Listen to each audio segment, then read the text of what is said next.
Afternoon, everybody. I hope you all are having a wonderful day. Looking forward to talking a little bit more about some of the areas within media planning. I hope that you have read your chapter or chapters in New Rules of Marketing and PR by David Meerman Scott. So I'm going to be talking a lot about that today. But I'm also going to be posing a few questions for you that feel free to go into more detail on the forums. I'll also be looking at those in terms of creating my own little forum post about some of the questions that we've talked about here. Before we get into that, though, I want to go into some of the things to look for on As You Learn. So some of you have already been really active on the ASU Learn page, and that's awesome. I'm thrilled to read your responses. You all have done such a good job in terms of explaining who you are, what you'd like to do, and how you want to get something out of this class. And it seems like there's a lot of people that has varying experience in terms of marketing, in terms of a creative perspective. So some of you have actually worked in the industry. Some of you have worked in internships. That's great. And I'm hoping that with this particular class, we can kind of develop into some new areas that you may or may not be used to, hopefully may not be used to, so we can, again, gain so much more out of this class than just what's in the textbook.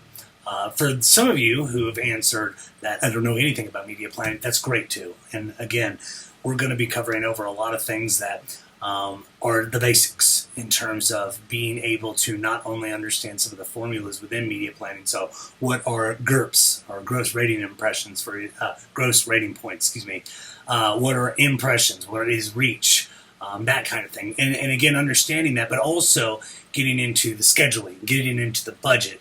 Those are going to be very important to talk about.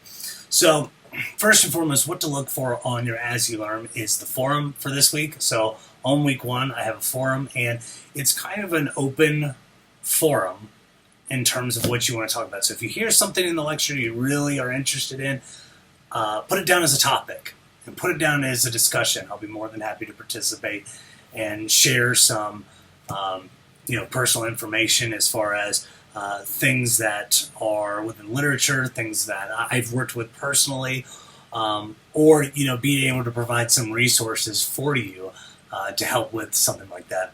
Also, the media log. Now, the media log is going to be posted tomorrow. So if you're looking for it right now, it's not going to be up just yet. But tomorrow, we'll actually have the media log up on your As You Learn page. And basically what I want you to do is for 4 consecutive days, I want you to track intentional media use. And you'll already see this on your paper, but the reason I say intentional media use is for 2 reasons. First, I want you to be safe. And when I say that, I don't want you to have to worry about like saying, oh, I saw a billboard, I need to write that down. No. I'm talking about if you're using like internet radio, for example, or traditional radio, if you are watching television, if you visit a specific site and spent some time consuming media in that regard, just record this. So this is one of the first ways we get in terms of how Nielsen ratings, which is almost like a census, how they get their information. So they do media logs in terms of what you were watching at any given period of time. So that's practically what we'll be doing. But like I said, we're going to expand this a little further into what Nielsen normally does. So take a look at that on Wednesday. If you have any questions with it, please let me know. I'm more than happy to help you with that particular area. And if you still need to do the About You, please take the time to participate in that. Like I said, people have done it, and I could not be happier with some of the results. Like I said, this can make it so that I can hand tailor this class a little bit different if need be. So I've already got some ideas in terms of how we can use examples and so forth here in the next upcoming months. So again, if you have questions about that, if you want to write something on the forum, I'll be happy to participate. So I haven't written anything on the About You yet, but rest assured I will be more than happy to communicate through the rest of it. So that's kind of the week agenda. And I emailed you about that as well, so be on the lookout for that. Like I said, I think I'm going to try to keep that as a weekly kind of event, just to kind of keep you updated on things, just in case you forget to check As You Learn for one reason or another. So there's that. The other thing I want to talk about is, again, new rules of marketing and PR, and going through chapter 1. And so what a lot of we'll be dealing with here is I'm going to talk about some of the areas that David Meerman Scott mentioned, but I do want you to participate. And I'm also going to provide some examples that I'll be talking about within this little multimedia lecture that I've got going on right here, to kind of just provide as supplementary materials while I'm still working on some of the on-screen caption software. So bear with me while we're working on that. Otherwise, we will have on-screen as well as my face up online. But like I said, that will be a combination, and that will be coming up here shortly. So with David Meerman Scott, chapter 1, we talk a lot about how we're dealing with the old perceptions of media versus the new. And before David Meerman Scott even wanted to talk about that, he went and said, let's talk about the old. And it's a really important thing to consider with advertising in general, and specifically advertising pedagogy or education, is typically when professors come in, they tell you what they know. So, if you've had somebody who's been working in the ad industry for 20 years, then, kind of fell out of the business and then came to teach a particular advertising course, the issue that might come up with something like that is that they say, I've been working with radio, TV, newspapers, and a lot of those are not inherently obsolete, but they have changed in emphasis and focus. So we'll talk a lot about how these rules haven't changed specifically, but there are some mediums that have moved them around a little bit, and where some of those new rules need to be updated. So one question I have for you, and I'll actually post this on the forum, is Scott mentions this area of authenticity of advertising on the web. And I'm not going to really go into this. This is actually delves into my research a little bit, but I want to get your opinion on it. So like I said, I'll post this as a forum post. It's something to be thinking about in terms of that authenticity of advertising on the web, and how are you communicating with your customers.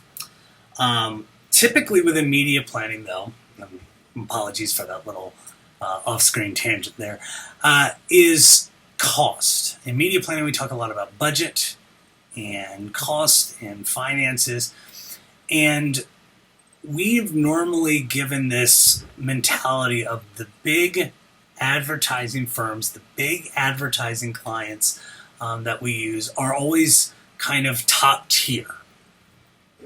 And so anytime that they've advertised something, they've gotten all this great exposure for it, as well as everybody gets to see it. They can afford the biggest and best places and things. They can afford big celebrities.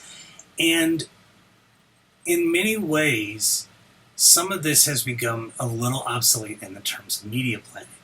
So I'll give you an example. Super Bowl advertisement has always been kind of the cream of the crop when it comes to advertising. And, if you've ever been interested in advertising, you might actually watch the Super Bowl specifically for the commercials. Even if you don't like football, you might actually sit there and say, I just want to watch for the commercials. In fact, the University of South Carolina actually has an award for who has the best message in their advertisement. And so they look a lot like persuasive messaging, brand match, a lot of good creative areas within that. And so, like I said, they give them an award, like the client that put out the advertisement. So it's pretty cool. The problem is what we call media clutter. And so you probably experienced this at one time or another, is that there's so much media accumulating in the internet and internet spaces that we often forget this resonance of advertising. So, think about this. So the Super Bowl was last February? How many commercials do you actually remember from that particular year? And you think maybe not even pre-internet, but even when the internet was just getting started, we remember, for example, Budweiser would always have these advertisements that would get so much exposure and long-term resonance. So, your Budweiser frogs, or you might have something like the "What's up?" uh, in their advertising. And again, it was effective and it was long term. And it almost created a small cultural phenomenon, much like things go viral. But again, a specific video going viral now doesn't last long because there's so much media being consumed. And that's one of the reasons why I want you to do a media log in this course, is because of those. And we've also noticed things that have changed in terms of, think of how you purchase a car. David Meerman Scott was mentioning this in terms of many people check online before they even go to a car sales a lot or anything like that. But also, technology is updated to where Yellow Pages, oddly enough, is not as effective as it used to be. And I talked to, we had a tree person that came by our house who had to cut down a dead tree, as well as I've talked to some people in small service industries like an auto service when I was in Fargo, North Dakota, and they said, why aren't we getting this return on investment when it comes to the Yellow Pages?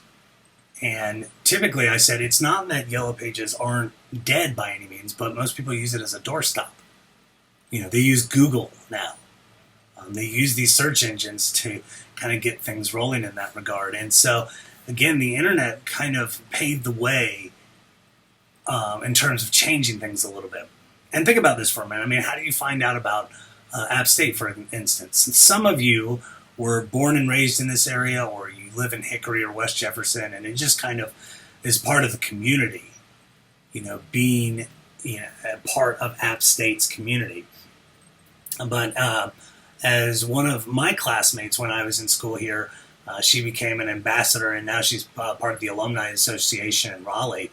She said, I think she was living in Germany. She's like, I Googled it, and it was the first university that came up alphabetically.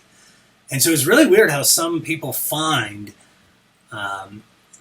search terms and through search engines. And we'll talk more about that as we progress, especially kind of in the latter half of the semester, of how to work with search engine optimization, which will be very important.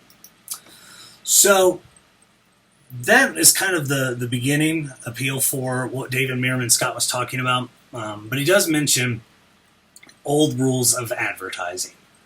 And so part of what makes these obsolete, or maybe not necessarily obsolete, some of them still work, but again, needed updating. So a couple ones that really caught my eye were, again, first and foremost, power of big money. And I really want us to think about this for a time and thinking, is that inherently still true? Why does David Meerman Scott call this old rules? Why is this an old rule in terms of the power of big money? And I think a lot of this actually comes with what's becoming more apparent now within social media, which is niche markets or niche markets. And what that means is it, let's say you are wanting to advertise I know one student mentioned about ballet. And let's say you wanted to advertise a studio. And you could say that you could spend a lot of money on a major magazine that you would think that a lot of ballet dancers would, or aspiring ballet dancers would want to read something along those lines. What would be your return on investment? Versus if you have a magazine specific to ballet dancing and people within that area. What's more effective in this regard? And I think that's what he's trying to refer to in terms of old versus new, is the big spenders obviously still have much more resources. They have much bigger clients working with them and advertising firms working with them to be able to produce such really interesting advertisements and in the biggest popular areas. But again, let's say how many people watch the Super Bowl and they're usually there to watch the game or be in an social environment, and how much are they actually paying attention to your advertisement to where you'll get that return on investment? And there are success stories with the Super Bowl. Hotjobs.com, granted this was years ago, The founder, mortgaged his house to put up for a Super Bowl ad, and I think his business went up something like 400% the next day, which is incredible. And it goes to show that these rules are not necessarily obsolete. However, the smaller companies can still have a huge impact if they're advertising in these smaller markets and interest areas. So if you look at blogs, for instance, I don't know if any of you read blogs, they're very focused. So I mentioned in the last video that I'm a big Virginia Tech fan. Love Virginia Tech football. Well, I pay attention to a specific blog that caters to Virginia Tech football specifically, versus looking at ESPN, for example, where they may not cover it as much. And they don't have to. They're going to cover what's going to be the most popular topic for them. So again, power of big money is still applicable, but it's not inherently what it used to be. The other one is big power of journalists. And journalists can be a major asset to any, as I'm sure some of you who have worked in media sales, for instance, can tell you how much working with a journalist, not only in terms of finding advertising space in a magazine or a newspaper can help you, but also something along the lines of writing a story about something specific that you're doing. And that's inherently a good thing.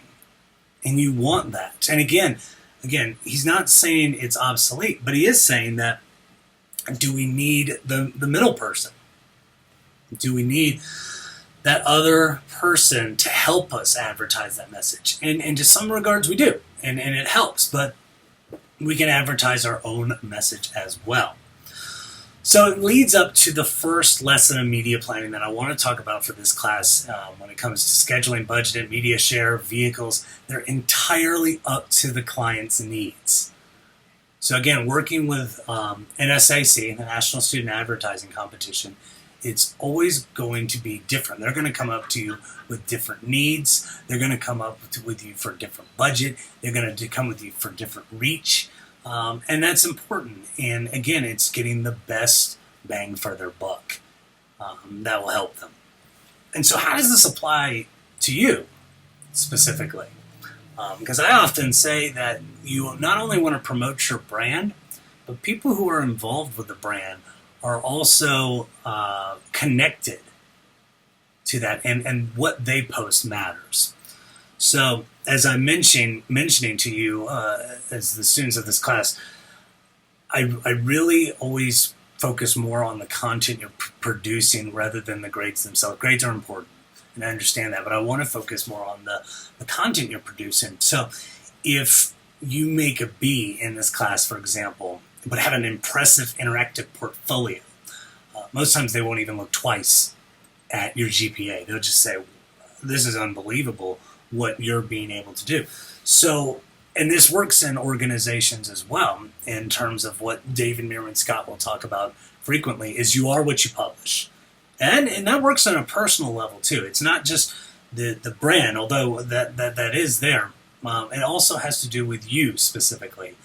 So, for instance, how do you build your brand? What does your social media look like? So, what kind of stuff do you post on your Facebook, Instagram, Pinterest, Twitter, LinkedIn? And this can be relevant for people who are trying to kind of build themselves up. And what I'm referring to, because it's going to sound like I'm on a bit of a tangent, even though I'm not doing that, is a gentleman by the name of Steve Dangle.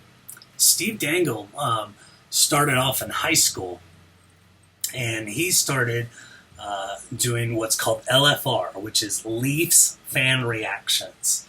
So these were his commentary on the Toronto Maple Leafs, which is an ice hockey team, playing a specific game. And so 82 games this season, not including playoffs. So he'd make 82 videos a year.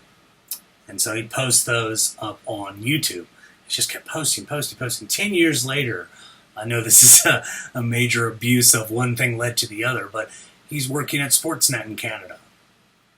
Because he builds himself, and he's active on things like Twitter and Instagram and Facebook and, again, YouTube, for instance. and they became big market tools for him that he was able to publish himself. And so some of you, like I said, working in local businesses, or you might even have your own business, the things you post matter in terms of frequency of posting, in terms of that retention that people gain because of that frequency. And again, the demeanor has a lot to do with these particular areas. And don't get me wrong, paying to play still works. Because again, we still remember a lot of those big businesses. Years ago, Budweiser, for instance, kicked Miller Coors out of the Super Bowl when it came to their advertisements. And that was a big step. And at that point, it was really unheard of in terms of what they could and couldn't do. But again, it still works of paying to play, but now we're dealing with a different age of technology where you can do a lot of stuff for free, or you can boost a post. And we'll talk more of that as we go along. So, like I said, some brands work in these national markets, but I want to make sure we're getting the best return on investment. And if you are a local business or you're promoting a local business, a lot of these major outlets don't work as well as a niche market would. Because again, I use that example of, let's say, 25% of people who are watching the Super Bowl might even pay attention to your ad. But again, media clutter might have a little bit of a drawback with something like that. But think about this of people viewing a magazine. Again, let's say you're doing a ballet studio, and let's say 50% or even 60 or 75% actually pay attention to your advertisement, because again, it applies directly to them, and it's almost like seamless advertising. I'm going to be using that word or that phrase a lot, is this idea of seamless advertising. And again, that really deals with those local clienteles and again, who works with your niche market. So I really would love to hear your experiences with big advertising, spending money, spending a lot of money, spending little money, and what was your return on investment? What did you get out of there? What were some of the reach that you were getting? Did you find anything with ratings? Put it in the forum on As You Learn. I'd love to hear your experiences. The other thing that I want to mention that I thought was really interesting out of the David Meerman Scott chapter was this idea of two-way communication in the internet. And this actually deals a little bit with mass comm history, and I'll talk just a hair bit about that. Because when we think about the term communication, and more specifically mass communication, the general consensus and the general areas of history have always been kind of a one-way communication model. So one of the places that communication started was in cybernetics. And which communication actually starts in math, and basically works as like binary code, to where we ask a bunch of questions and we get responses of information based on yes equals 1, no equals 0. And that may sound like a bit of gibberish or kind of things that may not be understood very well, but what it means is we can find out information based on yes-no questions. And again, we just keep gaining that information. From mass communication, it was always felt that we're sending a message and we get the investment later on. Or we send a message and we only find it as kind of a correlation that this advertisement just happened to be going on at a specific time. And again, a lot of times that still works. You still need a media schedule. You still need to have something to promote during a certain time. I posted online the Samsung Galaxy phone during the eclipse. And that's something that I guarantee you Scott would be very thrilled about, because they took that event and made it into their own in terms of making match. And so that works really well. But again, does it apply in terms of that one-way to communication? And for the most part, no. We still have to rely on that through things like radio logs, television logs, like again, Nielsen ratings is one of the examples used. But think about any time that an organization has posted on Facebook or Twitter or any social media page, what do you see? There are opportunities to reply back to them immediately. And that's actually helped and hurt some organizations in the past. And give you a quick example of DiGiorno. So DiGiorno frozen pizza used the hashtag of "Why I Stayed, You Had Pizza." That was their tweet. Well, "Why I Stayed" was actually a campaign for domestic violence and people sharing these experiences of why I stayed with a partner despite either emotional or physical abuse. And the other one was "Why I Left." And the campaign of itself, as far as awareness, a really interesting campaign in terms of bringing out discussion. Well, DiGiorno putting "Why I Stayed, You Had Pizza," they didn't really check their hashtags really well. And what happens is there's a lot of backlash. There's a lot of people saying, and rightfully so, how dare you put your product into something so serious a topic as, again, talking about things like domestic violence. So what happened? DiGiorno actually wrote individual apologies to each commenter, saying, "We are unbelievably sorry. You're right in your anger towards that." But again, it's this two-way communication. And I've seen, as far as a good aspirational brand in terms of understanding your audience, Arby's, the fast food chain, works a lot really well with their millennial demographics in terms of their posting on Facebook. So they use a lot of materials from like movies and video games and so forth. It is really interesting to see how they advertise it, because so many comments follow immediately after saying, "I am going to Arby's tomorrow." I can't tell you how many times I've seen a comment like that, for instance. And again, it's this two-way communication. So when we think, so if you've taken an introduction to communication class, you'll usually hear about the Shannon and Weaver model, which talks about there's a sender, a message, and a receiver. And it's one way. And this is how we've always known, for the longest time at least, for mass media to be. Well, now we've got this feedback loop in terms of if you're messing up on an advertisement, you can hear about it immediately. And that's really important for an advertiser, to know that immediate feedback, and if they need to change something. If you watch the news in terms of Donald Trump and his tweets, a misspelling gets carried out on the news very quickly, and it's retweeted. So again, proofreading these things are very important to consider. But again, we're dealing with two-way communication now, which means not only do people comment quickly, but we can change things quickly as well. And it also deals with how we use media, which will be covered as we go along here. So there's a theory called uses and gratifications theory. And it's very interesting in terms of why you might consume media for one reason or another. So some of you may listen to music only while you're at work. Some of you might watch television just because it's some background noise.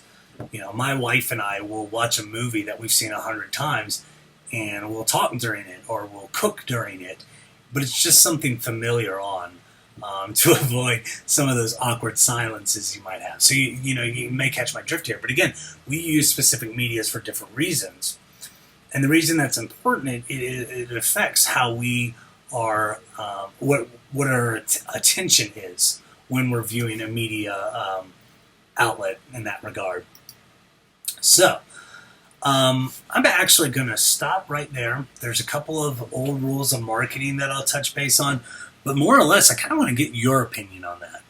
So, I mentioned first and foremost, the authenticity of the web. So, I'm not saying you have to, but if you want to talk about that in a forum post, I'd love to read about it and love to get your thought process on that. And I'll put a couple more questions up there as well in terms of anything that you would like to talk about specifically within this chapter.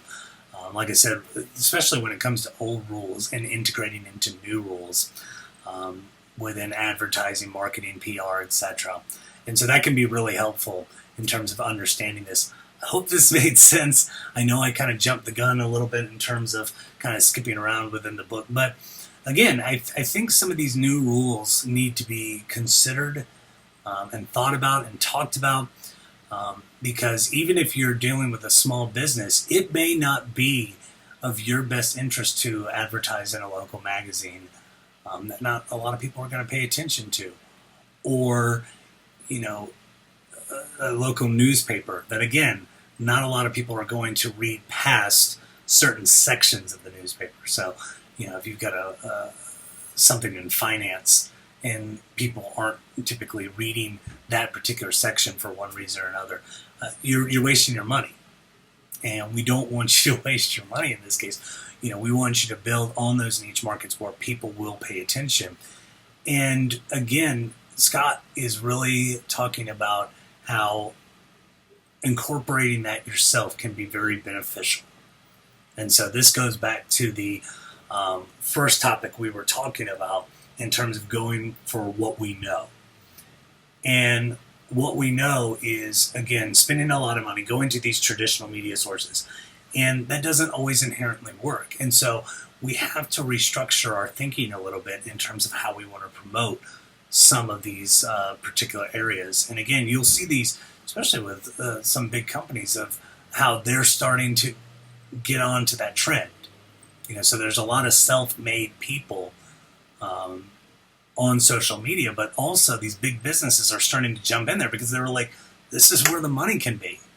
And I can actually go on Facebook and YouTube and have selective people view these particular advertisements, and it's extremely effective. It actually kind of gives us lanes, if you will, that we're not, in this one big media clutter. We're actually paying attention to the things that people like.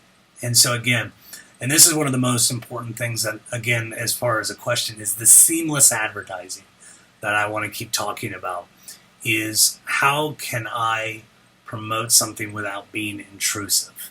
Because this is one of the biggest complaints, especially for internet advertising, is that people just feel like they're being invaded by all this media clutter and advertising. So, like I said, I'm going to stop there. But again, like I said, I'll post a couple questions on the forum. Pay attention to your media log. I think if you get on a little procrastination streak, the latest you can start is Sunday. That's going to be due next Thursday, which I believe is August 31st. Yes, it is. By, I think it's 11:59 p.m., I think is what I set it at. So keep me posted. Let me know if you're having any trouble with that or you need any questions with that. And again, if you haven't done the About You, keep me posted. I'd love to hear about it and hear from you. So email me if you have any questions about the lecture, about the website, anything. And I will see you next. Well, actually, I'll see you Friday. See if you have any questions. So thanks, and have a great day.